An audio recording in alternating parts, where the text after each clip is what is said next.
Have you ever felt like the more you tell your child what to do, the less they actually listen? It's like every instruction. Put your shoes on, go brush your teeth, do your homework. It just bounces off. What if the secret to getting through isn't about telling more, but sharing more? Today, I want to tell you one small shift in language that builds connection, especially with autistic and neurodivergent kids. Declarative language is a way of communicating that takes the pressure away from the kids. This language still encourages guidance, communication, and social emotional learning.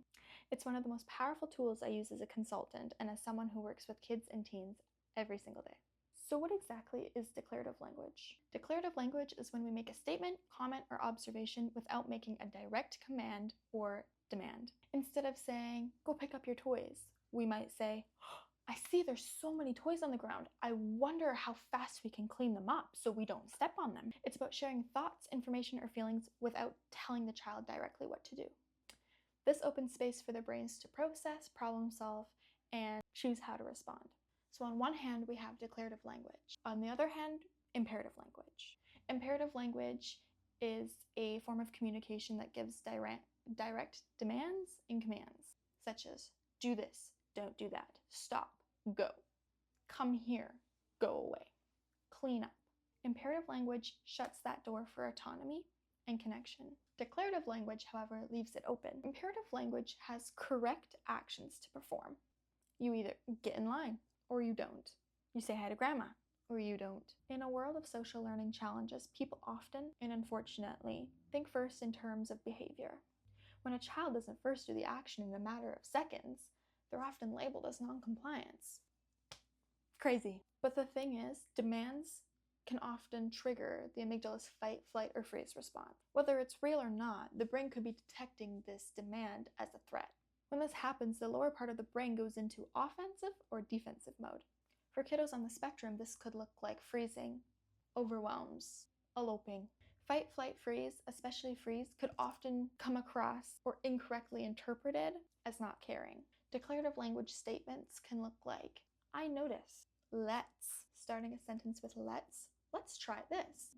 I wonder, I'm thinking, I see. It's a statement of an observation where you're simply perspective sharing. There's not a direct demand for the child to do. Why is it important? Here's why. For neurodivergent children, constant demands can feel so overwhelming. Their nervous system can go into fight, flight, or freeze when receiving a demand. When we reduce these demands by shifting into declarative language, we lower anxiety and invite cooperation. It's not just about getting the task done. It's inviting them to think, grow, and reflect with you. Over time, declarative language helps build dynamic thinking skills, which include problem solving, perspective taking, and self-regulation. Amber, how can I do this in everyday life? I'll tell you how.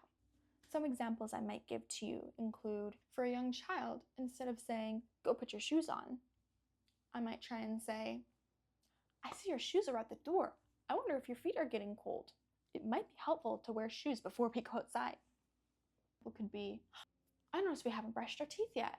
I wonder if our teeth are feeling dirty. For a teenager, instead of saying, go do your homework now, we might try, I remember you had said you have math homework.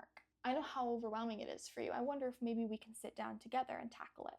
Another example could be, I noticed your hockey bag is still sitting in the hallway. I'm wondering what your plan is in tackling that. Declarative language respects autonomy while spotlighting what matters. Key takeaways. Let's do a recap, shall we? Declarative language is about sharing, not commanding. Declarative language reduces stress and anxiety, especially for neurodivergent kids. When going into that fight, flight, or freeze, their bodies might be telling them, I can't do this. This is a demand that I don't feel I can do. By giving a declarative language statement, it allows them to respond and process in a way that is patient and caring and in a way that is comfortable to them. Declarative language builds independence, flexible thinking, and trust. And the best part, you can use it with toddlers, kids, teens, and hey, even adults. Small language shifts create big long-term growth. And if you're wondering, hey Amber, where can I learn more? I've got just the book for you, the Declarative Language Handbook. You can find it on Amazon. It's about 120 pages. Very easy read, very helpful. I have read this a few times. It changes the way you think and talk. Highly recommend. Amazon. Closing remarks, try sprinkling some declarative language statements in and around your day with your kiddos. Just see how your child responds. You're not just teaching skills, you're building a connection. And that is all. I hope this video helped, and remember, stay awesome.